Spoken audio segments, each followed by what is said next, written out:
Mahyan Tadanti Swatatantika Vandeham Shri Guru Shri Yudapatakamelam Shri Guru Vaishnavamsha Shri Rubam Sagrajadam Sahagana Raghunatanitam Tam Sajivam Sadvedam Sahapadevam Parijana Sahitam Krishna Chaitanya Devam Shri Radha Krishna Padan Sahagana Lalita Shri Vishada Vinamsha He Krishna Karuna Sindhu Dina Bandhu Jagatare Gopesha Gopika Kanda Radha Kanda Namosde Tapta Kanjana Gaurangi Shri Radhe Vrindavani Shri Vishavana Sube Devi Pranamami Hari Priyavancha Kalpagaru Vaisha Kripa Sindhu Evacha Paditana Pavanebhyo Vaishnavi Punamana Namo Vishnapadaya Krishna Krishnaya Bodhale Srimade Bhakti Vedanta Swami Namaste Saraswati Deve Gauravani Pracharine Nirvishesha Shunyavadi Paschati Vishnale Jai Shri Krishna Chaitanya Prabhu Nityananda Shri Advaita Gadadhara Srivasadi Gaura Bhaktivinoda Hare Krishna Krishna Krishna Hare Hare Hare Rama Rama Rama Hare Hare Hare Krishna Krishna Hare Krishna. So chapter 5 was basically about Karma Yoga, action in Krishna consciousness. So we stopped by saying about the three doers. So who are the three doers? Like you can raise your digital hand. Who are the three doers and how are they? Yes, who are the three doers? If for any action to happen, there are three doers. Yes, Sunita Mataji. Hare Krishna Mataji. Soul, super soul, and three modes of nature. Yeah. So what is the soul doing? What is the function of the soul? Soul desires, Mataji, and the super soul sanctions, and with the help of the modes, the work done. Carries it out.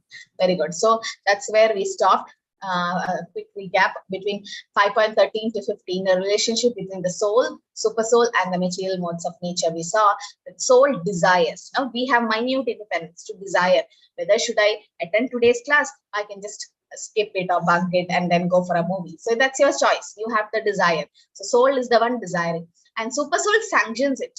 It's Krishna who actually sanctions it. And then the three modes of material nature fulfills it. So this is how the three doers actually. So we are not the only doer. It's actually Krishna also sanctioning, and the modes of material nature carries it out, right? So the conclusion is that the super soul is a sanctioner. He's not responsible for your actions because you are the one who desired. He's just a witness. But the soul, the living entity, he initiates the desire. So we should be in Sattvagun. When you are always in Sattvagun, associated with devotees, chanting the holy name, doing all devotional things, then the desire will get purified. You won't have any negative desires in life.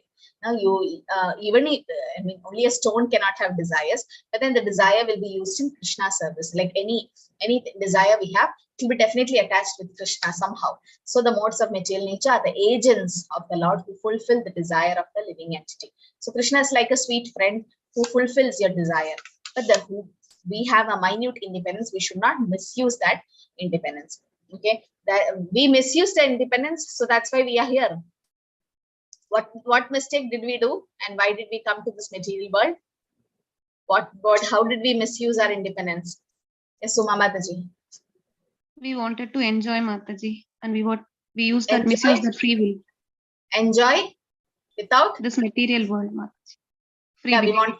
We wanted to enjoy material world without Krishna. Mataji. Without Krishna, yeah, we wanted to be independent, and we didn't want Krishna. Means in spiritual world, it's always Krishna. One devotee was saying that when you go to spiritual world, nobody will praise you. Nobody will say, "Oh, you're such a great devotee." That this all attraction is to Krishna. Krishna, Radharani, Gopis, and Sakhis. That's it. No other. We are all very insignificant servants there, and so that's why there is no space for jealousy or anything there in the spiritual world, because all the attraction will be to Krishna. Now, when in a public place, if some movie star or somebody comes, everyone's attraction will be towards that person.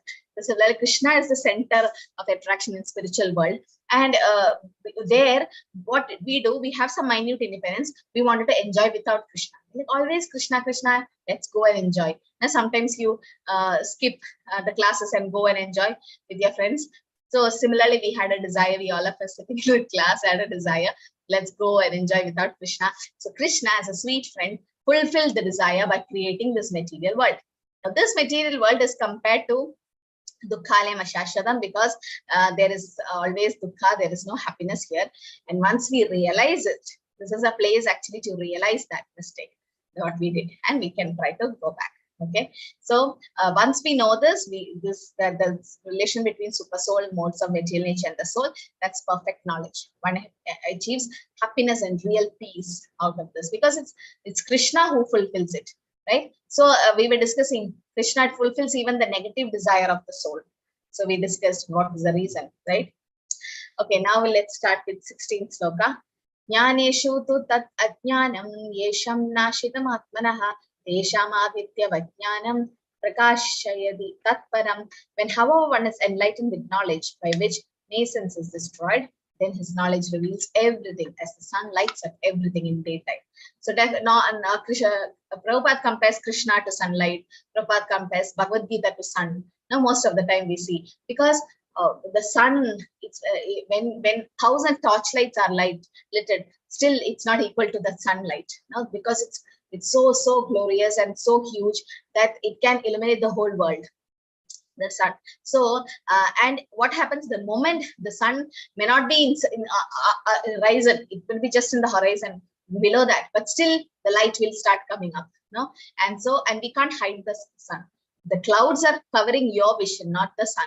So here it is said, when the sun is lighting up, then what happens? The daytime, everything gets revealed. Similarly, Prabhupada and gurus are like Om Ajnana Timirandasya Jnananjana Shalakya. Now they gives you jnana, and they eliminates you or your knowledge with the Shastra Chakshus. So what happens? All the Ajnana or Avidya gets destroyed in you.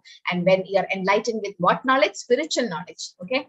Then, so it is said in this text about transcendental knowledge, which enlightens us and removes all the negative things in us. So transcendental knowledge is achieved when we surrender to Krishna, just as the sun lights up everything in daytime. So there are two parts of this perfect knowledge. One is to know we are not this body, we are spirit soul. Second is we are the servant of the Lord. To know that we can never become God, we are eternally different from the Lord. So two part of the knowledge Prabhupada explains. One is to know what you are. You are not this body, a spirit soul.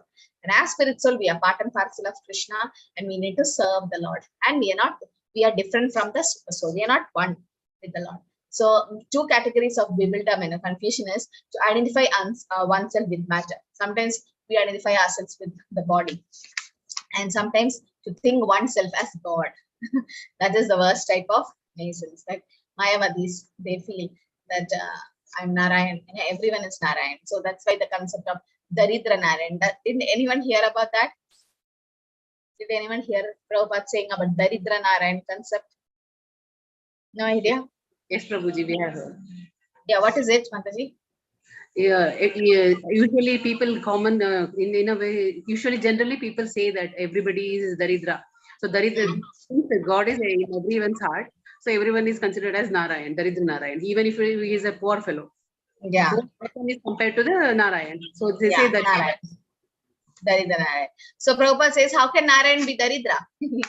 And Lakshmi Sahasra Sata Samrabha Sevima, thousands of Lakshmis are serving Narayan. How can Narayan be Daridra? And this concept is totally wrong. How can we become Narayan? No, we can never become like that. So seeking a bona fide spiritual master, why we need a bona fide spiritual master? To get real knowledge of Krishna consciousness. Such a bona fide spiritual master never claims that he is God. And someone asked Prabhupada, who are you? Prabhupada said, I'm the servant of God. Rather, he corrected and said, I'm trying to become the servant of God. Although he's paid all respect, ordinarily paid to God, because he has knowledge of God, right? The respect is given. Sakshat Haritvena Samasta Shastri. All Shastra says that we have to respect the spiritual master as God, because he is the representative of God, right? Definitely. So, but then he never claims he is God. He's always saying that he's the servant of God. And Chaitanya Charitamrita also says, Krishna Surya Sama Maya Haya Antakar Yaha Krishna Taha Nahi Mayara Atikar. Krishna is like Surya. The Lord is like an effulgent sun. Consequently, when the Supreme Personality of God is present, there cannot be darkness or ignorance. Actually, this dark universe is eliminated by the sun. But the sun and the moon simply reflect the bodily effulgence of the Supreme Lord. What is that bodily effulgence called as? Put in the chat. What is the effulgence coming from the Lord's body called as? You can type in the chat. So Krishna, Surya Sama, Krishna is like sun. Maya Haya Andhakar. Maya is like darkness. Yaha Krishna, Taha Nahi Maya Radhikar. Wherever there is sun, there is no darkness. Similarly, wherever there is Krishna, there is no Maya. Yeah. Brahma Jyoti, right? Brahman. Not Hiranmaya, but there is Brahma Jyoti. Brahma Jyoti means the Jyoti, the Brahman, the effulgence that's coming from Krishna's body. No, that's what the Mayavadi say. Okay, Krishna is light, or that, but that is actually coming from Krishna's body, because in Bhagavad Gita it says, "Nachat bhashe deshuryo nashashango na pavaka yad katvan nivartande taddamam paramam mama natat bhashe de suryo nashashango na pavaka." In Krishna's world, there is no sun, moon, fire, electricity. Right? Because it is self-illuminating. Krishna himself, when he showed the universal form, what did Arjuna compares to? Like thousands of sun has risen. So that was the effulgence that's coming from Krishna's body. It's called Brahma Jyoti, the Brahman. So when there is light, there is sun also. You may not see it, might be covered with the clouds, your vision. But there is the sun, no? You can see the light. Similarly, the Brahma Jyoti is there, there is a light. So there is a source behind it. There's an energetic.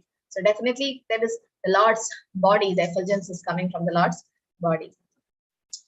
So later in next sessions, in 17 to 26 slokas, it's a practical application saying that one who takes shelter of the super soul in full knowledge become impartial in material transactions and find quick paths to liberation. Like once you take shelter of the super soul, that's called a liberated soul. Somebody who is completely surrendered to Krishna and in full knowledge. Why Prabhupada has given us so many books, and why Prabhupada have, today I was hearing Prabhupada's lecture. Why actually Prabhupada started this Bhakti Shastri degrees. One is to make preachers.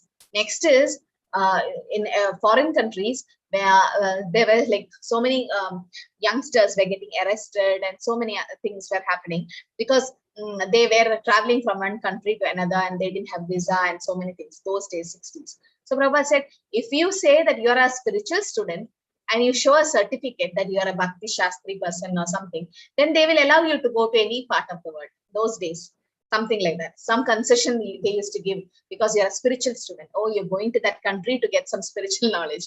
So Prabhupada started signing all Bhakti Shastri certificates and started giving to all his disciples. But they underwent a test. They actually studied the books. They used to study Prabhupada's books. So we also should do it. Okay, if Prabhupada's direct disciples are reading Prabhupada's book, even our Guru, my Guru Maharaj, Jayapataka Swami Maharaj, he is doing Bhakti Vaibhav. Why is Guru Maharaj studying? He don't have to do it, right? But then he is doing Bhakti Vaibhav, and every day he updates in the app, Jayapataka Swami app. It's an app, so there Maharaj updates everything.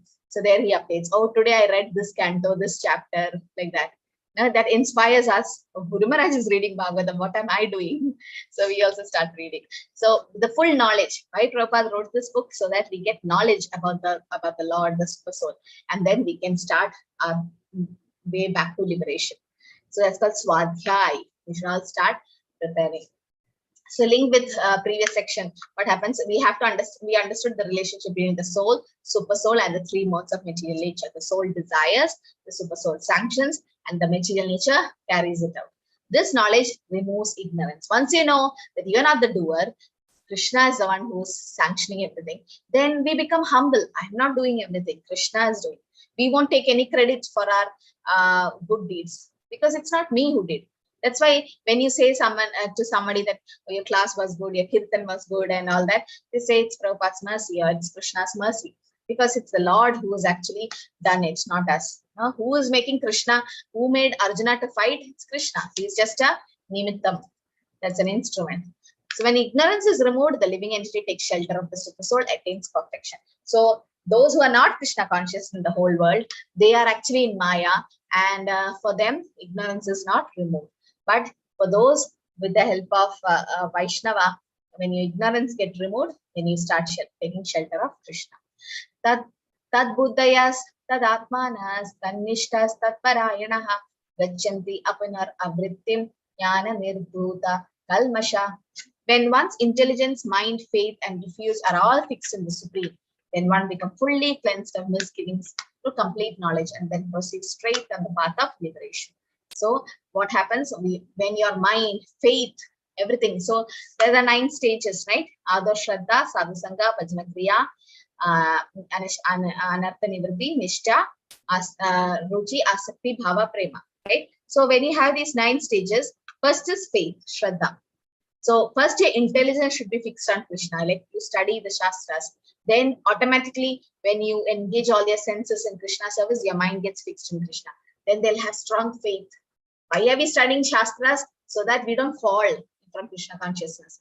Now something happened, non-devotees come, we should not like give up chanting, or we should not give up association of devotees. No, you have strong faith because you're studying Shastras. So everything gets fixed in Krishna, then you will be in complete knowledge and the path of liberation gets opened. So becoming fixed in Krishna or Supreme, the word Supreme in the translation says, the whole Bhagavad Gita centers about the declaration that Krishna is the Supreme Personality of Godhead. Supreme. What is the meaning of Supreme? Supreme. Matta paradaram nanyat kinjidasti dhananjaya. The right Krishna says in the 7th chapter, 7th sloka also. Supreme means what? The English word. Ultimate, Mataji. Superior. What, Sharmila Mataji? Superior. Superior. Yes, can you explain more? Superior. Like fine. there's So, nobody superior to him. yes. Yeah. And there's nobody superior. Above all. Above all. And equal to him also. Yes, Nobody you got it equal right, to or yeah. superior. Yes. So superior means nobody is above him. Nobody is equal to him. Okay. Matta paradara nanyat. Yeah, highest, ultimate position, the main person, yes. But then ultimate or higher means what? Nobody is above him. Like you want to have leave from the boss of the company or the MD or the owner of the company. Nobody is above him. He can just sanction, right? Below him, there's so many assistant MD and so many others, other supervisors and everyone. But then the boss is the boss. Nobody is above him, right? He owns the company. So that similarly, Krishna is the supreme personality. Param Brahma, Param Dhamma, or Ishvara Parama Krishna. His supreme means above all. Nobody is above him. Nobody above that is there above the boss of the company. So the boss is the supreme or the highest authority. Okay. Nobody is above him. And is there anyone equal to him? Yes, in his absence, somebody can be equal. Like the boss can be in absence and there can be given, the charge can be given to someone. But that person cannot sit in the chair of the boss. He doesn't sit there. In the sense that position is for the boss. And similarly, Krishna is the supreme and nobody is equal to him or above him. So that's what Prabhupada says. He's the supreme. Everything revolves around that supreme. So Krishna is the supreme personality of Godhead. And Paratattva means the supreme reality, who is understood by the knowers of the Supreme as Brahman, Paramatma, and Bhagavan. These are the 3 stages of realizing God. And Brahman is the effulgence that's coming from the Lord Bhagavan, right? And Paramatma is the localized form in our heart, the 4-handed form. And how a Krishna conscious person proceeds steadily on the path of liberation? By fixing our mind, intelligence, faith, everything in Krishna. One is washed away of all the mistakes. And how do you fix mind on Krishna? By engaging your senses in Krishna service. One achieves perfect knowledge in everything concerning transcendence. Thus, one achieves thoroughly understanding that there is duality in Krishna, that is simultaneous identity and individuality, identity. So what is that tattva called as? Simultaneously, we are one and different from the Lord. What is it? Yes, Sunita Mataji. Achintya Beda Abeda. Very good. So Achintya Beda Abeda Tattvam by Sri Chaitanya Mahaprabhu. Mahaprabhu says that simultaneously at the same time you're one with the Lord in quality and you're different from the Lord in quantity. Okay. So we have our individuality. We don't merge into the Supreme Brahman. Like the bubbles, I gave you the example. The bubbles merge into the ocean and become one with the ocean. What is there in it? And again, the bubbles are formed. There's no rasa, there is no just Brahmananda, there's no Sevananda. But a fish in the ocean dives in the ocean. It's a big fish, can go inside and deep and enjoy the rasa of the ocean. So there is an individuality, like a green bird going to a green tree. Now we have individuality. Even if we get liberated and go back, we have our individuality as spirit souls. But then in quality, we are same with the Lord. But in quantity, Anoranya Mahado Mahaya. Krishna is so unlimited, we are just a spark. This is a very important sloka. You need to memorize this also, I think. Vidya Vinaya Sampanne Brahmane Kavi Hastini Shuni Cheva Swapakecha Pandita Samadarshinaha. Humble sage by virtue of true knowledge sees with equal vision a learned and great gentle Brahmana, a cow, elephant, dog, and a dog eater. The dog eater are called Chandalas. So why does he see everyone equal? Why does a humble stage or by knowledge? He sees everyone equal. A dog, dog eater, brahmana. Yes, Manoshi Mataji. Mataji, Hare Krishna, and this because the Lord is present in every living creature or every inert matter in all forms as Paramatma. So, Paramatma. Yes. yes. So he knows. Who is this person as Sri Radha, Radhika, Sri Krishna, Gaurnitai? Who is this? It's me, Mataji. Das Nandi. Who? It's me, Das Nandi. Das Nandi, Mataji. I joined from the last classes. Oh, okay. You are the one who joined last. Okay, okay.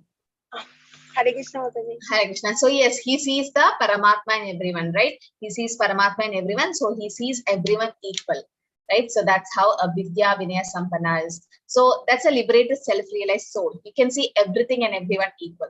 This is a very high class, okay? Not for us, it's not, we can't copy this, we can't imitate this.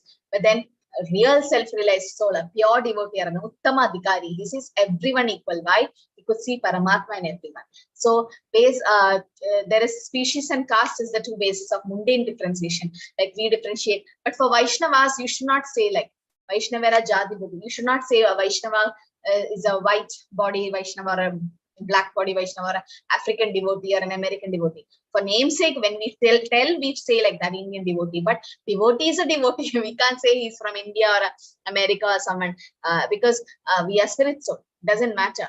Even telling Mataji and Prabhu, that's also like differentiating on a bodily concept. So we are spirit soul, right? Doesn't matter which body you are in.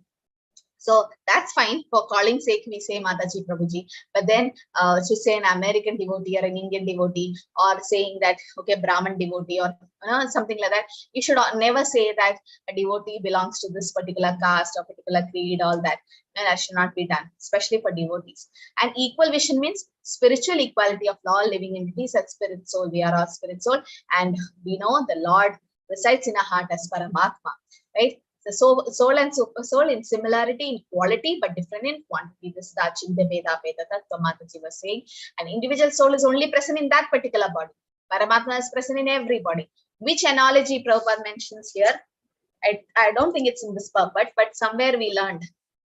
Does anyone remember any analogy?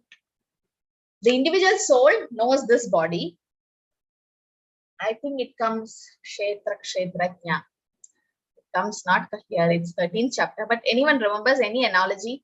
The individual soul knows only this body, but the super soul knows everyone's body. Any example you remember? Just to remember this very easily. No? Nobody remembers? Any analogy? Yeah, Aarti Mataji, what do you remember? Mataji, something about a farmer. A farmer knows his Yeah, field, very well, but very good. yeah, Yes. So the farmer knows about his patch of land. He knows only about his land. Oh, how many acres of land I have. But what about the king? The king knows everyone's land, right? Very nice. Oh, good. You came up with that example. So that's what Prabhupada says, that the farmer or a citizen, for that example, citizen knows about his land. Like, you know how many properties you have. I know about my property. But Krishna knows about everyone's property. So similarly, Prabhupada says the soul knows about his body, but the super soul knows about everyone's body. So that's the example which is given. Okay. So we have a quick breakout room session. Discuss with examples from Prabhupada's life. How Srila Prabhupada demonstrated the principles of being, seeing everyone equal. Any pastime from Prabhupada's life you remember, or you discuss in the breakout room, like where Prabhupada, even before going to America or after going to America, how Prabhupada's life was, how he was a Vidya Vinaya Sampanne, how he demonstrated this quality of being a Pandita or Pandita Samadarshina. This last word, Pandita Samadarshina, how Prabhupada saw everyone equally, and some kind of a small pastime from Prabhupada's life. It's easy. You can just quote some example from Prabhupada's life to demonstrate this principle, how Prabhupada actually practiced what he preached. Like he preached Vidya Vinaya Sampanne, but we don't practice sometimes, but Prabhupada practiced what he preached. Okay, so from his life, from Prabhupada's life, whatever you remember, how he saw everyone equally. So it might be just 5-10 minutes. You can just quickly discuss and decide who is going to speak. and then that pastime can be told. Okay.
Okay, Hare Krishna. So are we done? Okay. So yes, Biju Prabhu. Yes, Hare Krishna Mataji. You're from room number 2. Okay. Yeah. So with regard to Vidya Vinaya Sampanne, we could relate 3 points with regard to Prabhupada. When Prabhupada had arrived at USA, he had to deal with people like who were in Tamoguna, like hippies and all, but he showed no disparity while preaching or promoting the sense of Bhagavad Gita.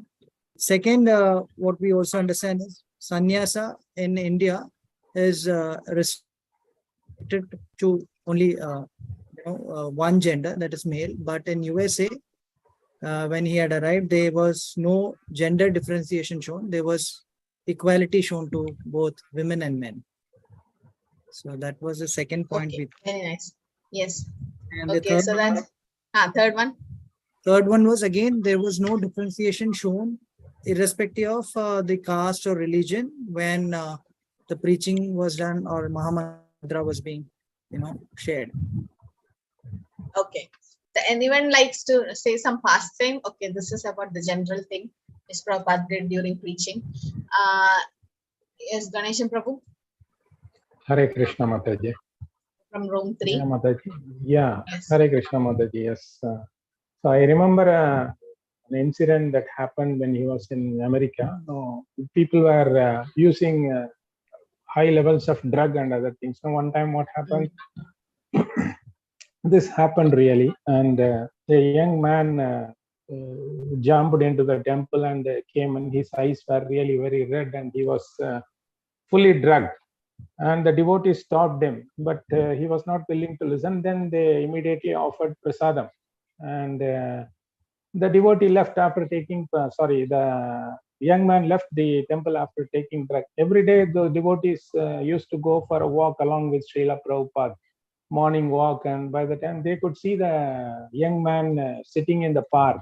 And once he saw these devotees, he immediately jumped in front of them and asked, "Where is my food?" And they told, "You come to the temple, we will give you food." So by the time they completed their walk, and along with Acharya, when they went back to the temple, they were astonished to see the temple doors open. And they were surprised to see the man waiting inside. He came immediately and held Srila Prabhupada's feet very tightly. The devotees really got rattled and they wanted to throw him out. But Srila Prabhupada was so kind that he softly touched his head, and even though he was in a, then he offered kind words and told him. Then actually the stories extend to book distribution also, but this is significant because he did not get angry. He looked with an equal and a very lovable heart to the person who was in such a situation.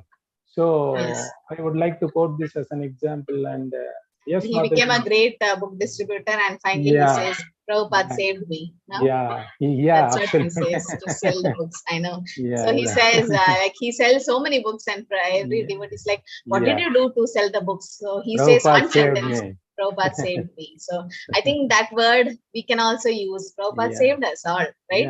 If it was not Prabhupada, I mean through Namanishta Prabhu definitely, but then it's Prabhupada's mercy flowing, and definitely I was just thinking, like, why did Prabhupada save us? In the sense, nothing, like, we're not qualified, we don't deserve it, but Prabhupada have taken us right from somewhere and made us reach somewhere where we're not qualified, but that's definitely Prabhupada's mercy coming. Yes, Jyoti Lakshmi Mataji. Hare Krishna. Hare Krishna Mataji. So Mataji, I have. Yeah. Yes, Mataji. 4. One thing is equal vision. Prabhupada saw everyone with equal vision. Is he gave equal opportunity to women also to progress in spirituality. Then whether it is hippies or India, that as everybody knows, in India he used to meet with learned people also, and there he interacted with hippies also. He was the same with all. Then there are some examples from his life, like there was one I read in his book that there was an ant running over the platform or something, and the devotee tried to kill it. And Prabhupada, before he stopped it, I mean, he was really sad that the ant died. That was one, because he saw the soul in all. No? And another case, when near some temple, when they were going to build the road, there was a tree obstructing the road. So all devotees were just saying we have to cut it down. So Prabhupada said, no, you have to build the road around the tree. So even the tree was, he saw the soul in the tree. And you know, the tree in Vrindavan temple, ISKCON Vrindavan temple, those who went, there's a tamal tree just in front of Radha Shyam Sundar altar. The tree is still there inside the temple. It was a big plot, and the tree was there. And you will be shocked to see, I mean, those who went, the altar is here, Gaurnita is and Krishna Balram and Radha Shyam Sundar, and the big hall where all the devotees can do kirtan. And this tree is in the middle, obstructing actually the view. But then Prabhupada didn't allow the disciples to cut it down. He wanted the tree to stay there. And Tamal tree represents Krishna, Tamala Varnam Krishna is. So definitely trees in Vrindavan are also Vaishnavas, because some karma they are there, but they're also Vaishnavas. And Prabhupada maintained it. He constructed a small, protection around the tree, and the tree is still there in the alt inside the temple of Krishna Balram temple. So definitely Prabhupada, just a tree also he considers equal. Yes, Chitra Mataji, Hare Krishna. Hare Krishna, Dandavat Pranam Mataji. First, all apologies. First time I am trying to speak, Mataji. Hare Krishna. Mataji, there is one more, like same first point, all the hippies and drug addicts we discussed. Then the equal right to Prabhujis and Matajis, that also was, like even the Ashish Prabhu said, Aarti is also done by Matajis also in ISKCON. One past time, Mataji, when that LSD apartment in New York City, in Srila Prabhupada's Lilamrita book, it is written. I know in the midnight around 1 o'clock, 2 a.m. early in the morning, one lady just knocked Prabhupada's apartment, and Prabhupada kept on saying, whoever it is, I am now, writing book scripture, I cannot come out, you come in the morning. He tried many a times, but the lady did not go. But actually, and she just, tried her best to open the door and come. And she was not properly, very shabbily dressed also. Then immediately Prabhupada came down, and I think I agree, I don't remember very exactly correctly, the junior devotee who was staying straight below that apartment, Prabhupada took the lady also to Hayagriva's room, and then they tried to pacify her, telling many a times, you come in the morning, we will discuss. But Prabhupada, all this while, what he was trying to understand was the state of mind of that lady. And he did not abruptly refuse, because he could very easily understand she needed some solace or whatever it is. Finally, they told her, no, nothing can be done, you go. She did not go from the apartment, but she waited outside. And early in the morning, when Prabhupada's lecture was there, she attended the lecture, and she finally, after the lecture was over, she said, I don't want to discuss anything. I got the answer for my question for which I came. She said, I'm sorry, I'm forgetting that her name. And finally, she tried for initiation also, I read, Mataji. It happened in the LSD apartment in US.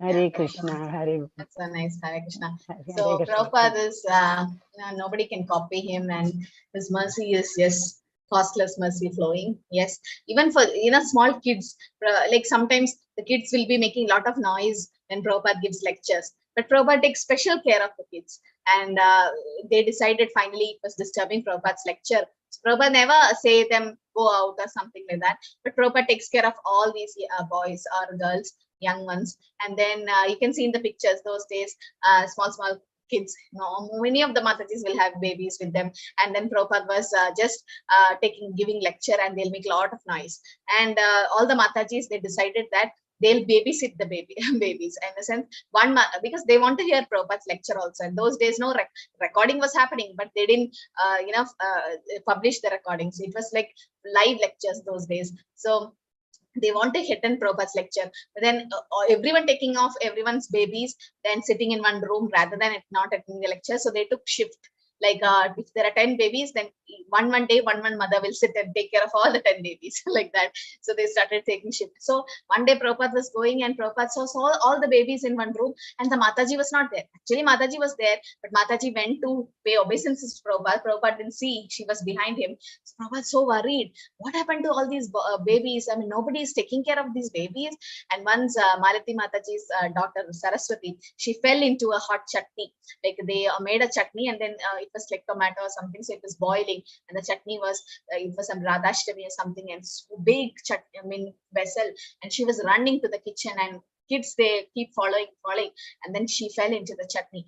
And many devotees were worried, oh, the chutney got spoiled, but Prabhupada was not at all worried about that. Prabhupada's like, what happened to the baby? Take her to the hospital. Because Prabhupada was so concerned about everyone, even each single and every devotee in the movement. Prabhupada was completely taking care.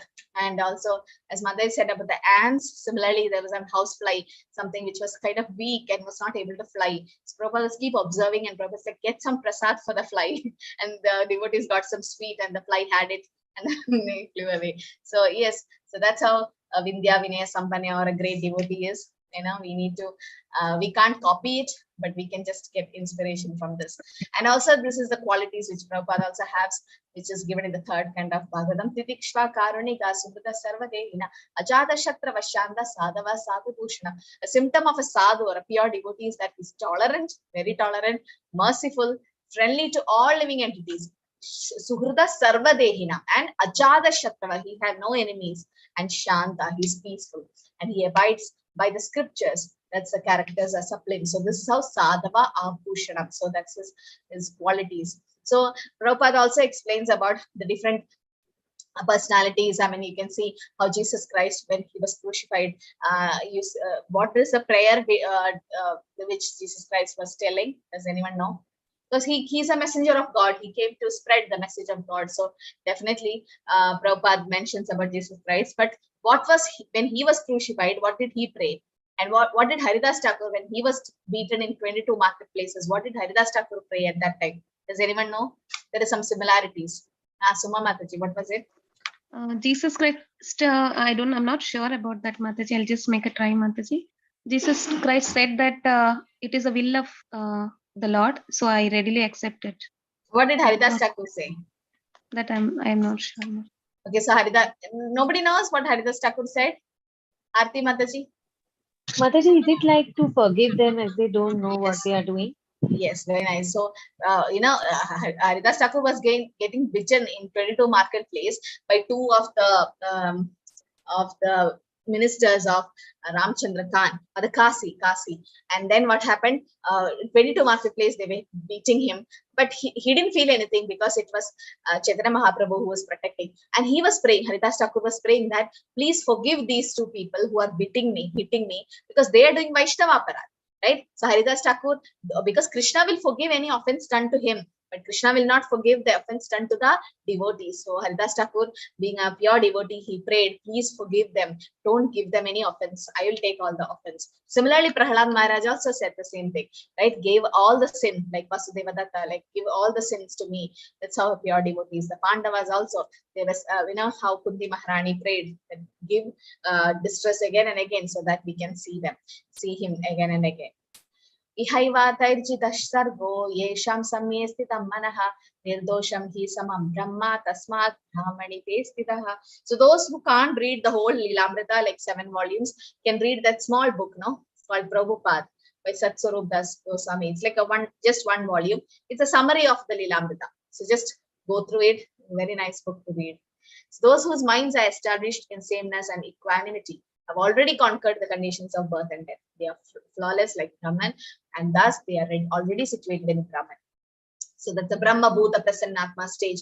It's like already liberated. Being in the material body, they are self-realized souls. So position of a self-realized person is mentioned here. Such a self-realized soul have no attraction or hatred to matter, as he's flawless and impartial like the Lord. The Lord is like Surada Sarva Bhutanam, friendly to everyone.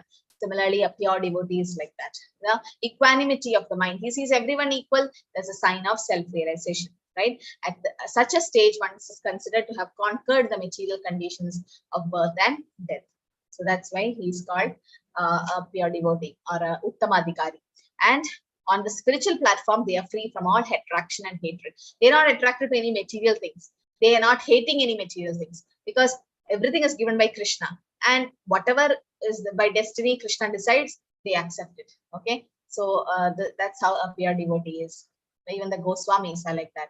Na prashyet priyam prapya, no dvichet prapya cha priyam, stira buddhir asammodo brahma vidbrahmani stitaha. A person who neither rejoices upon achieving something pleasant nor laments upon abstaining something unpleasant, who is self-intelligent, who is unbewildered, and who know the signs of God, is already situated in transcendence.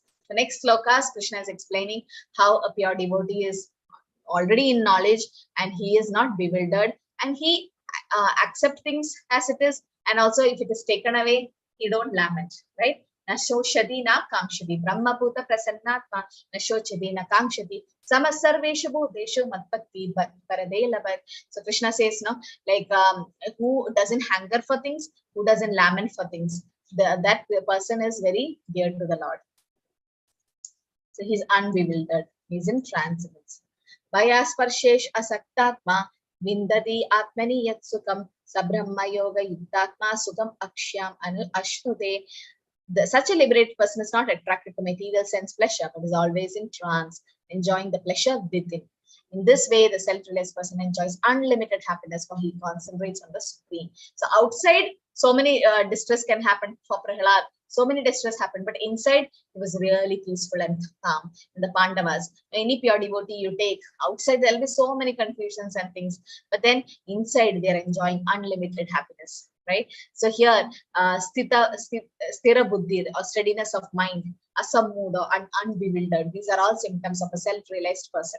So this is the sloka. The next two slokas is about symptoms of a self-realized person. He's not illusion because he knows he's not the body. False identification of the body. He knows his soul. This symptom is the basis of not rejoicing or lamenting for material dualities, and steadfastness of mind. He does not rejoice or lament for bodily relationships. Based on the knowledge, he knows that he is not this body, but fragmental portion of the Supreme Personality of Godhead, that I am part and parcel of Supreme.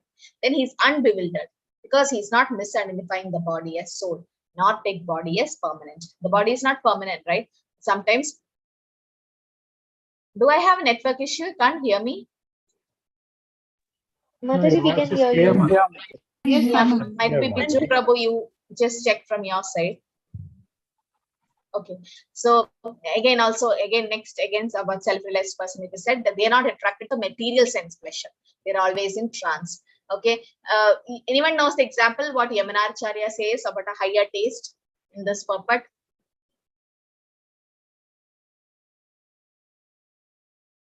Yes, what does he say? Yes, Sunita Mataji. He says that I will spit at the thought of sense enjoyment, Mataji. Yeah.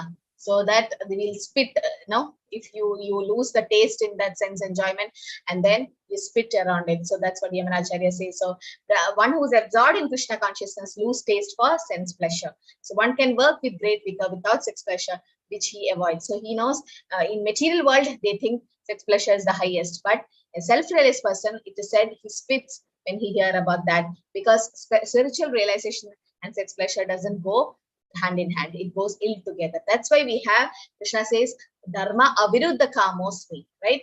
We can have a relationship. I mean, that is basically for producing Krishna conscious children, and that's what what Garbhadan Samskar is about. So a self-realized person, if he is going behind all the sense gratification, then whatever spiritual advancement he have made, it won't progress much. There's no much progress, right? So in Grihastha Ashrama, we are not completely stopping it because it's regulated, it's regulated. Living like a civilized human being. So Krishna conscious person is not attracted to any kind of sense pleasure due to his being a liberated soul. That's a pure devotee. Yehi samsparsha jaboga dukkayonaya evate adi antavanta kaunteya nateshu ramate buddha.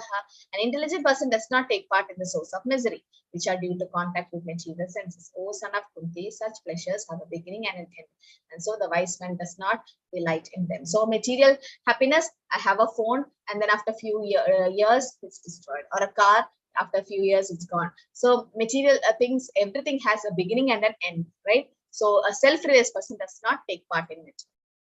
So sense pleasures are source of misery. It has a beginning and an end. It's temporal. But a liberated soul is not interested in these material pleasures. Why? Because he's enjoying an unlimited transcendental pleasure. It's called param drishtva nivattante, higher taste, right? So we should know the supreme truth. It's also known as Rama, right? What does Rama means? Krishna means all attractive. Rama means? Pleasure. Giving pleasure, right? Okay, Ramande will be Rama. So Ramande, in the sense he gives pleasure to everyone. Okay, so Rishabhadev also teaches that human life is not to be used to labor very hard for sense pleasures like stool-eaters, hogs, or pigs, and human life should be used to perform penances and austerity to purify our existence, and then we will get transcendental bliss. So the more one is addicted to material pleasure, the more he becomes entrapped in the material misery. So Rishabhadev's teachings is this. Rishabha uvaja nayam deha deha bhajam vriloke kastan kamam arhate vipujam yetapo divyam putra kayena sattam shuddhi etyasmat brahma saukyam to anandam. What Rishabhadev advises his sons, my dear boys, of all the living entities who have accepted material body in this world, one who have been awarded this human form should not work hard day and night simply for sense gratification, which is available even for dogs and hogs that eat stool. One should engage in penance and austerities to attain the divine position of devotional service. By such activity, one's heart is purified, and when one attains this position, he attains the eternal blissful life, which is transcendental to material happiness and which continues forever. So that's what Rishabhadev advised his sons, that we should not work just like animals. We have to do our devotional service to the Lord. Sakno deva yashodhum praksharira vimokshanat kama krododbhavam vegam sayukta sa sukhi naraha. Before giving up this present body, if one is able to tolerate the urges of material senses and check the force of desire and anger, he is well situated and is happy in this world. So that means a liberated soul or a pure devotee, yes, he has transcendental anger, which can be used in Krishna service. He desires is to serve Krishna, right? So everything is surrounding Krishna. And he is able to tolerate the urges of material senses. Vacho vekam manasa, krodho vekam, jihva vekam, udaropastha vekam. So he has controlled all the material senses. Okay. The 6 urges, right? Speech, anger, mind, tongue, stomach, genitals. Vacho, that is speech. Then vacho vekam manasa, krodho vekam, anger. Jihva vekam, udaropastha vekam. Jihva is tongue, udara is stomach, genitals. So all the 6 urges has to be controlled. That's what Nectar of Instruction says. So importance of tolerating the urges of the material senses is then we get liberated. So it's the duty of the transcendentalist to try strenuously to control the desire and anger. Material desires, if unsatiated, creates anger. Like we have desire and unfulfilled lust will cause anger. So mind, eyes, and chest become agitated. Why we should tolerate? One must practice to control them before one gives up this material body to make steady progress in spiritual path and achieve transcendental bliss. So we are doing that, no? Anartha nivritti is happening when we start chanting slowly. So many anarthas just wash away from us. So what are the practical application for a spiritual practitioner? So till when we should tolerate? Until death. Sometimes we say they tolerate, but how long? No, until death. And how to remain tolerant by fixing our consciousness on Krishna. Right? The pleasure we get from Krishna consciousness is nothing when you compare to any other happiness in this material world. So which will help us tolerate. Now, sometimes that's what you finish 16 rounds in the early morning, then whatever happens at home, you don't feel like reacting. Sometimes your husband or wife might say something and you want to react to it. Now, once you react only, the problem starts. There are 2 hands. If 2 hands go together, the sound comes. If only one hand keeps waving, there's no sound. So the other person will go on talking. But then you finish your 16 rounds and you feel like, what is this person telling? I mean, you are in some other world and you have so many other things to do. You have to do arti, you have to do bhog, and you have to do some service to Krishna. You finish your assignment, so many things. And you feel like, what? I mean, before you were not like that. Now, before coming to Krishna consciousness, he say 1 or she say 1, we say 2. Then there's a fight.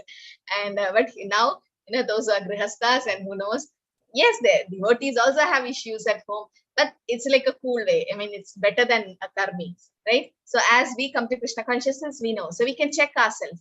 Oh, am I overcoming all this or am I still into this? So when you finish 16 rounds early morning, what happens?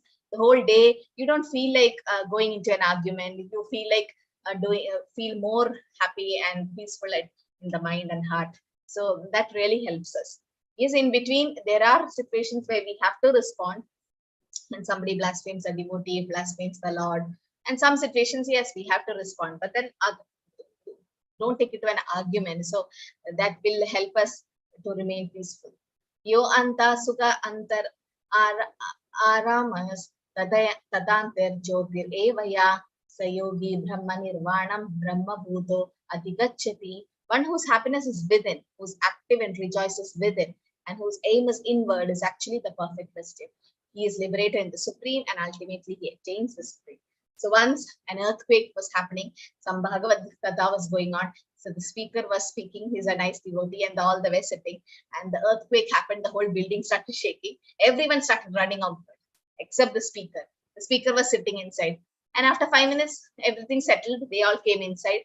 And they asked one question, why didn't you run outside? It's like, I was running inside. That means he was meditating to the Lord and he was chanting the holy name. So sometimes your flight, when you're in the flight, it goes through the clouds and it starts shaking, and you feel like, and the seatbelt sign is on, you feel like, oh, what's happening? So then sometimes devotees will be chanting, they'll chant more loudly. So one of the Maharaj, God brothers of my Guru Maharaj was saying, the flight was having it was a very bad weather, and the flight had a immediate landing or something, and the whole flight started shaking, and everyone were like screaming because it was shaking, the whole flight was shaking, and Maharaj was chanting, it seems, and he said, my best round I did was in that flight.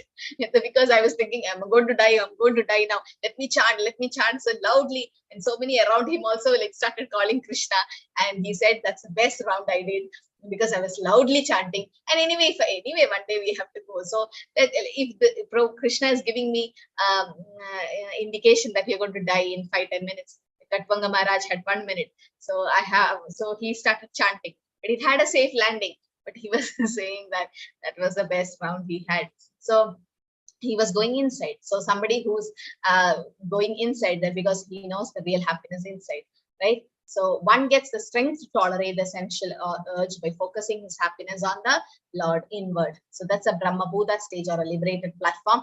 We enjoy happiness by factual experience within, no longer interested in material external happiness. This you already started experiencing, right? One Mataji was sharing to me, like don't feel like going to parties or even in relatives' house, some function, just go. You can't have you just have prasad and you can't go there and forcefully have something. So slowly, and your friends will be like, oh, what is the use of calling that person? She doesn't have onion, she doesn't have garlic, no tea, coffee.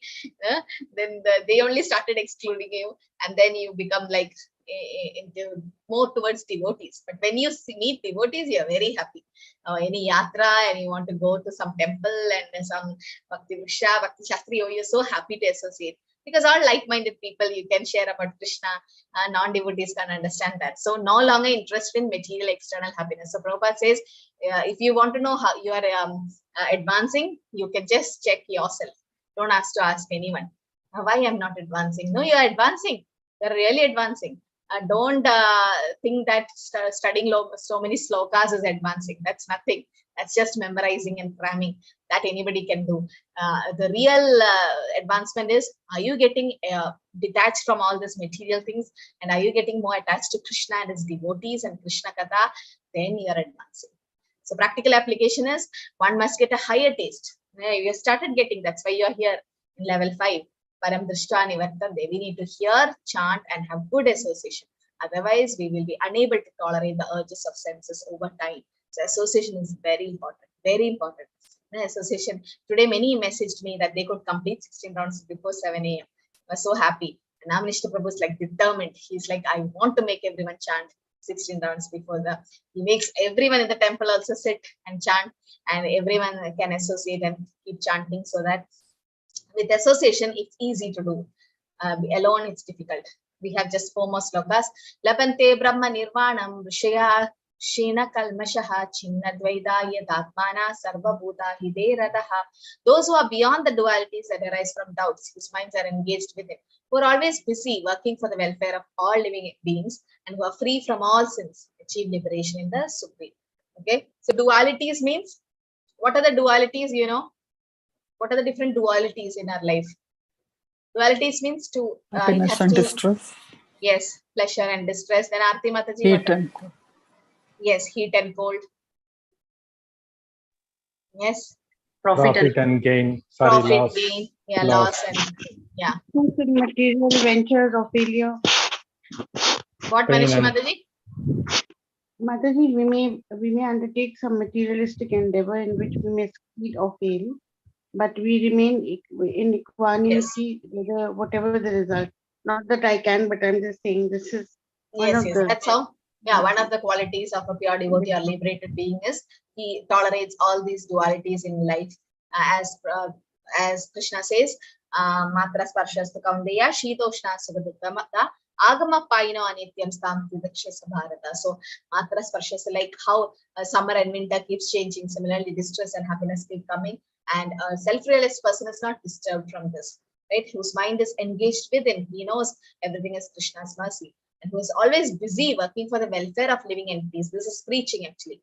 The preaching Krishna consciousness is working for the welfare of others, and who are free from all sins. He gets liberated or goes back to Krishna. A Krishna conscious person is a true welfare worker. Because what is he doing? Trying to uplift everyone to Krishna consciousness, or trying to give Krishna to others, or trying to save the soul, soul, right? So who can engage in such welfare? One cannot engage in such first-class welfare without being liberated. So actually, all the preachers are, not all, the pure devotees or Acharya or Guru Maharajs are all in the Uttamadhikari stage. But they come to a Madhyamadhikari stage to preach. And Uttamadhikari cannot preach. Why, Uttama, Kanishta, Madhyama and Uttama, right? Uttamadhikaris are pure devotees. It is said that the Uttamadhikari has to come into a Madhyama stage to preach. Why? He can preach in Uttamadhikari stage now. Why is he coming to the Madhyama stage? No idea? Yes, Suma Mataji. Mataji, is it that he is self-satisfied? He does not want to be diverted from anything other than Krishna?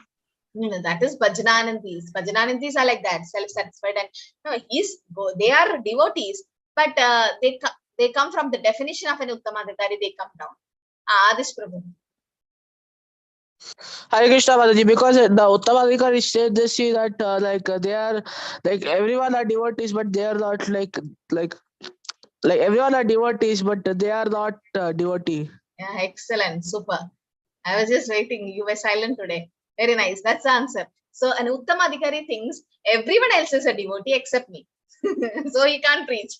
So he thinks that everyone else, like Krishnadas Kaviraj Goswami, who wrote Chaitanya Charitamrita, the Bhaja Gauranga song. What he thinks? He's more insignificant, or he's more sinful than in the worm in the stool, or he's so humble in his life. He's not like that, but he's telling that I am more sinner than a worm in the stool. I mean, somebody has to be born in a worm as a stool. That means it's so sinful that he has been like that, right? But that's the humility. That's the real humility of a Vaishnava. A pure devotee says everyone else is Vaishnava except me. So he can't preach because he sees everyone as Vaishnavas. Oh, I can't preach to that person. He's a nice devotee. Except me, I'm not a devotee. So he has to come to a Madhyama stage, where in Madhyama stage, they see the innocent people and preach to them, and they see the arrogant or the atheist and avoids them. No, the real preaching happens in the Madhyama stage. So one cannot engage in such first-class welfare without being liberated. Therefore, only when is one full Krishna consciousness, they can perform the welfare activities or preaching. So welfare activities is physical welfare is temporary relief for the body and mind. You give food or water, shelter, clothing. It's all temporary. But permanent is for the soul. Why it is imperfect? Because the real cause is forgetfulness of one relationship with Krishna. So the real charity or the real thing what you can do is doing a book distribution, or doing Nagara Sankirtan Harinam, or giving one soul Krishna. Okay. Kama krodha vimuktanam yadinam yadachedasam abhito brahma nirvanam vartate viditatmanam. Those who are free from anger and all material desires, who are self-realized, self-disciplined, constantly endeavoring for perfection, are assured of liberation in the Supreme in the very near future. In the near future, they can get liberation because they are free from anger and all material desires. So that's Brahma Nirvana stage. That's the secret of attaining the Supreme quickly, being constantly immersed in the Supreme. So Krishna conscious person is the best of all the salvationists. Why? Because it's effectively control the senses and focus on the lotus feet of Krishna. And he uproots all grown deep desires of fruitive acts. Okay. So what is the analogy of meditation given in this purport? Anyone knows? How does a tortoise or a fish, something is given? Does anyone remember? What are the things given about a tortoise, about a fish? Yes. Ganesha Prabhu. Hare Krishna Mataji. The tortoise actually lays its egg on the shore and it goes deep into the ocean. By just simply contemplating, meditating on the egg, it makes the egg hatch. Yes, So very that good. is what has been given in this.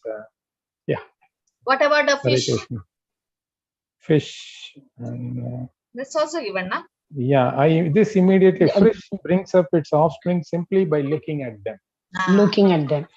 Just by looking at them. So similarly, what is the comparison, Chitra Mataji? Similarly, what about a Krishna conscious person or a devotee? Krishna conscious person is always, like he is the Lord's abode, Mataji. His vision is always there in Lord. So as Krishna says, man mana bhav mat bhakto, man mana, always think of Lord. So when always we think of the Lord, what happens? As if the tortoise, he's going to the land and the shore and then thinking of the eggs, and then eggs hatch, or the fish lays the egg in the water and then thinks about it. So just by looking, that means just by looking Krishna, the beautiful form of the deity, just by chanting the holy name, just by reading Shastra, what are we doing? We are also meditating on the Lord, right? This is the analogy of meditation. The tortoise brings up its offering simply by meditation. The eggs of the tortoise are laid on the land, and the tortoise meditates on the egg while in the water. The fish brings up its offering simply by looking, and bird maintains the offering by touching. So similarly, a devotee in Krishna consciousness, although we are far from Krishna's abode, Goloka or Vaikuntha, we can also elevate ourselves to the abode simply by thinking of Krishna constantly, by engagement in Krishna consciousness. Satatam kirtayandam, constantly. This word is missing in our life.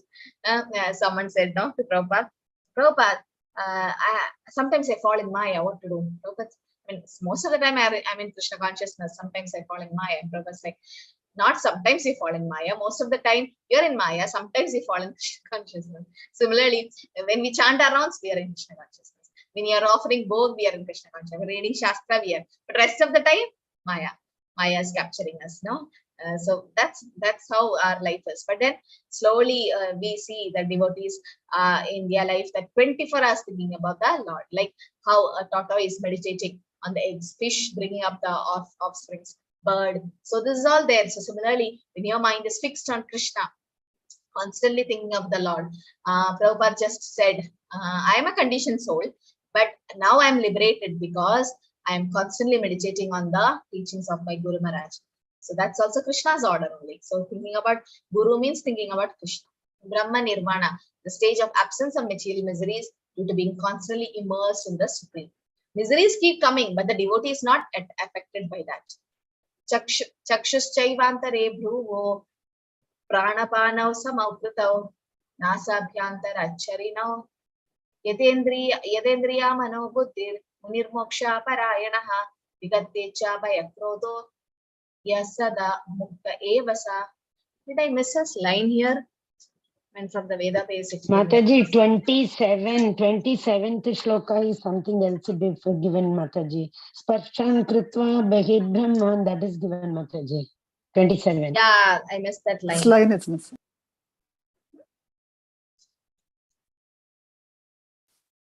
Oh.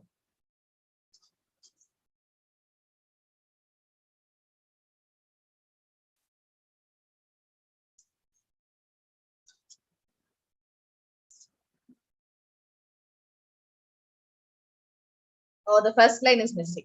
Sparshan kritva bahir bhamyas Chakshus Chaivantare Bhuvo. Okay. Just thinking what happened. So shutting out all external sense objects, keeping the eyes and vision concentrated between the two eyebrows, suspending inward and outward breaths within the nostrils, thus controlling the mind, senses, and intelligence. The transcendentalist aiming at liberation becomes free from desire, fear, and anger. One who is always in this state is certainly liberated. Now, this chapter is going towards the 6th chapter about mind control and all, Dhyana Yoga and all. So this is taking us to that, okay, the Ashtanga Yoga. It is said that who can control the mind and the senses becomes liberated.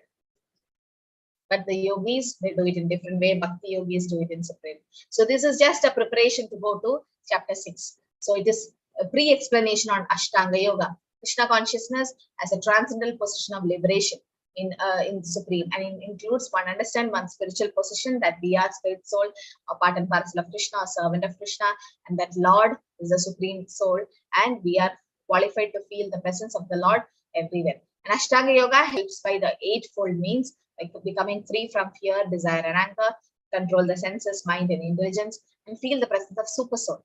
In conclusion is that Krishna consciousness is the easiest form of yoga. A Krishna conscious person being always engaged in devotional service does not risk losing his senses to some inner engagement. It's a better way of controlling the senses than Ashtanga Yoga. That we know, like later on we know that in Kali Yuga that's the best way. And this is again the important sloka of this chapter, last sloka. You need to memorize this. Bhoktaram tapasam sarvaloka maheshwaram suhridam sarvam bhutanam kyatva mam shanti mricha. There's a peace formula. Prabhupada says, a person in full conscious of Lord, knowing him to be the ultimate beneficiary of all sacrifice, austerity, the supreme Lord of all planets and demigods, benefactor and the well-wisher of all living entities, attains peace from the pangs of material miseries. So this is the peace formula, the 3 things, that Krishna is the supreme enjoyer, Krishna is the supreme controller, and Krishna is our only well-wishing friend. If we know this, then we attain peace. So there's the last thing, the peace formula. How to attain peace? Through understanding Krishna's supremacy. As Karma Yoga is as action in full knowledge, is actually a practical application of Krishna consciousness. What is our position? Jivera Surabhoi, Krishnera Nityadas, we are eternal servant of Krishna. A pure soul is the eternal servant of Krishna as part and parcel of the Lord. Cause of our suffering is when we contact with Maya, right? And Krishna consciousness is arousing of a spiritual experience in the material world, brings one to the spiritual life. And Lord is not partial to anyone. He reciprocates according to your approach. And Ashtanga Yoga is automatically practiced in Krishna consciousness. In Ashtanga Yoga also, they controlling the mind, the senses, we are also doing in Bhakti Yoga. The highest perfection of life is only devotional service can award peace to the human being. So what's the peace formula? Krishna is the supreme enjoyer. I'm not the enjoyer. Krishna is the enjoyer. Right? Bhoktara means Sarvaloka Mahesh. He's his controller. I'm not the controller. I think I'm the master. Actually, I'm the servant. So he is the controller. He is the enjoyer, and he is our only well-wishing friend. That means he wants only good for me to act. If something bad is happening, it's according to my karma. He's a witness. So that's about the 29th sloka. Bhoktaram etya tapasam sarvaloka maheshwaram suhridam sarvabhutanam nyatva mam shanti mrichati. If we know this, we get real peace of mind. Okay, so that's about the 5th chapter, karma action, Krishna consciousness or karma yoga. Now we'll start with 6. So after the 6th chapter, let me take for 2 parts. Once I do it, you will have your closed book assessment. That is because I need to announce it. So 23rd and 30th of December, we'll finish chapter 6. So can we have it on this Jan 6th? The closed book assessment, or you want some more time? Mataji, I'll be coming to India only on 9th of Jan, Mataji. No, this is in Zoom only, Mataji. You don't have to come here to write exam. In the Zoom? Zoom? Still, Mataji, traveling. Oh, you're traveling. Okay, then January 13th, because I don't want to extend it. Yes. Might be 6, we can have a revision. 100%. 100%. January 13th. Because 2 weeks I need for chapter 6, and then Jan 6th is what I recommended. And might be I'll give 1 more week time for you to prepare after 6 chapters. Then 13th, maximum 13th or 20th, we should have our closed book assessment. Nothing, you come on Friday, 7 p.m. All of you should compulsorily on your video and sit. And the questions will be put on the chat. And then you start answering it. Okay, you just start answering. And then we'll also have sloka recitation. Might be not on that day, because for sloka we can keep some other day, because both together I can't manage. Somebody should go to the breakout room for sloka. I mean, I should call one by one to the sloka room. So what I'll do is 13th, 13th we'll have the closed book assessment. Okay. The questions will be from the question bank itself. Nothing to worry. So just prepare the closed book questions from the question bank, and that's what you're going to have. So just should be very specific. Just write 2 or 3 statements. Closed book is like that. Just 2 or 3 sentences. That can be bullet points also. You can quote slokas or reference if you want, but then don't extend your answers. And either in 10 questions, only 8 has to be answered. So better we do that. Okay, you can either write or type. Don't copy. Yes, Chitra Mataji, what is your question? Hare Krishna Mataji. Yes. Hare Krishna Mataji, how the closed book test will be taken? I don't understand the concept of closed book. I have shared the closed book questions in the group, right? All yes, the I 6 got chapters. Yes. So you prepare for that and you come for the exam. You come for the exam in Zoom, and you all should on your videos and sit. And the chat, I'll put the questions in the chat. And okay, either you should have 2 devices. One is your laptop, another one in a mobile or something. Or in the laptop itself, you can open another window and start typing in the Word document. You got it? The answers. Then you upload it. I will post a link where you can upload your answers in the chat. So you come in the Zoom class and you write the exam in a Word document. Or if you're not good at technical things, you can write in a paper and then take a picture and upload. So okay, Mataji, I'll do that. 1 hour, 7 Mataji, I'm not good at technical things. So maybe I will write it down. You can write. Yeah, no problem. You can write, but out of 10 questions, only 8 you need to answer. So you have to write the right question number. If you're skipping first question, then you start with 2. If you're skipping third, then you write 4. So that I know which question for what, which answer. So the question will be given in the Zoom. Yeah, it will be in the chat. Hare Krishna. Yes, Ganeshan Prabhu. Hare Krishna Mataji. This is to remind, hope everybody has filled the attendance form, as I was doing it for the first time in the absence of Gunashri Mataji. So I just want to remind everybody, hope everybody has. And the second thing is that Mataji, I have posted the YouTube video also, as you have guided me last time. Yeah, I need to make a playlist. Hare Krishna Mataji, sorry to disturb. My network had a problem, so I went out of the meeting for a while, so the chat attendance is not there in my chat. I would request Ganeshan Prabhu to post once again, Mataji. Sorry. Thank you. No, you were there from the beginning of the class, so I remember. So some just come in the last end of the class and fill attendance and go. So Prabhu told me to catch them, so that I don't know what Prabhu wants to do with them.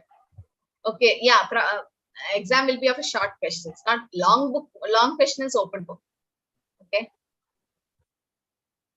And some of you are doing only module 1. Those who can finish module 1 can leave. We are from the senior batch, some of them, right? Adish Prabhu, Gunashri Mataji, I think Santosh Prabhu, they're from the senior batch. They just missed module 1. So after the module 1 exam, closed book, you are free to leave. You can be on your old batch. Aarti Mataji, what's your question? Yes, Mataji, the same thing. So all those 8 questions has to be short, like 2-3 sentences, right? Yeah, just short questions. So whatever questions you have given, we need to prepare accordingly only, no? Like 3 sentences are enough for each, right? Short, closed, short questions. The questions itself is like short answer. Open books are long, not a long essays. The short questions, short answers. There's nothing much to explain. Actually, it's straight away questions, straight questions. 2 or 3 sentences enough, not more. That's what a short answer is. Okay. No, Mataji, like open book is you can go through Bhagavad Gita, refer through Bhagavad Gita and all the Shastras or internet and write. But closed book, we trust you. It's actually offline. Offline means we know how you're made to sit and write. If you go to Vrindavan Institute of Higher Education or Mayapur, there's a big hall, and if we are sitting here, the other person will be there, and you're not allowed to take anything, just a pen and a paper and go and write. So you're not supposed to look. That's why I gave you the question bank already, right? So what you do in Bhakti Vriksha, sit together. If you're doing self-study, okay, try to find out the answer from chapter 1 to chapter 6. All the closed book questions, just take it and start finding out the answers. Reference is given in the bracket. Just go to the sloka number. In the purport, the answer will be there by Srila Prabhupada's purport. Then some Sanskrit verses are asked. That try to memorize if possible. Then at least learn out of, I think 12 slokas have to be memorized, no? For 6 chapters. Ganesh and Prabhu, any idea? 6 slokas? 12 or 13 slokas.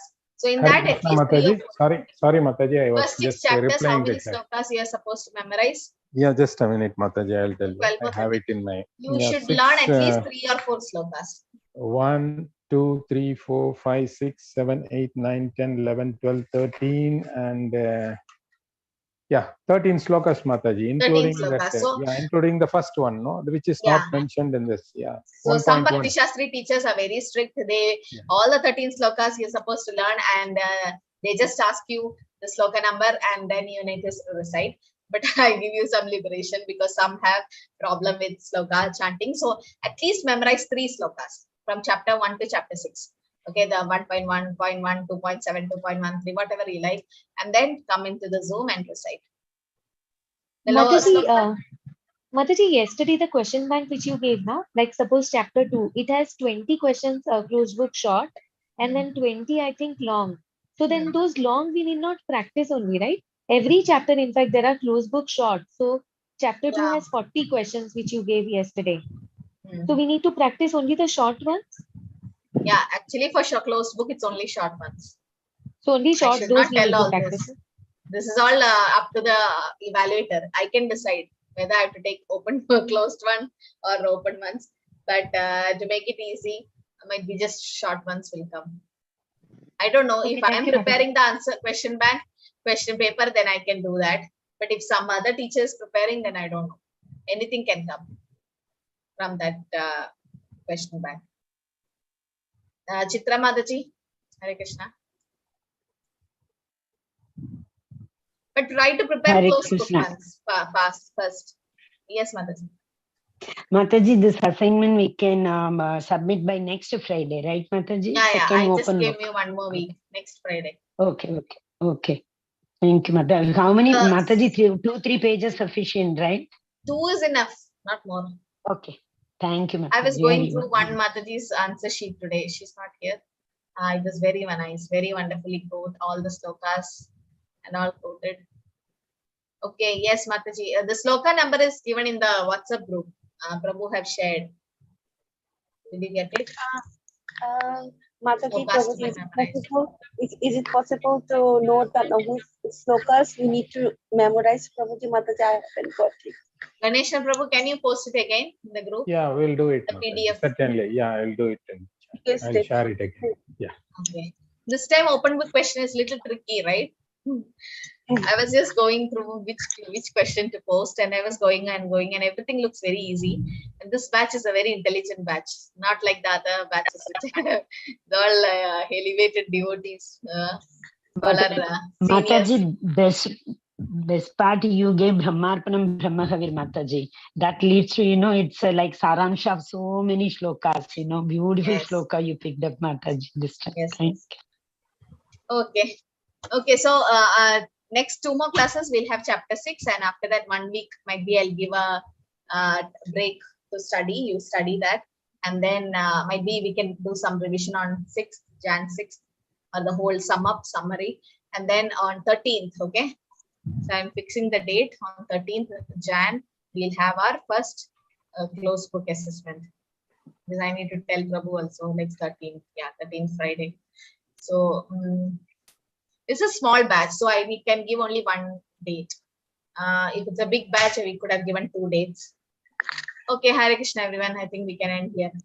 Hare Krishna and Dandat Pranam. Patitanam Pavanebhyo Vaishnavebhyo Namaha. Namo Namo. Jai Shri Jai Prabhupada.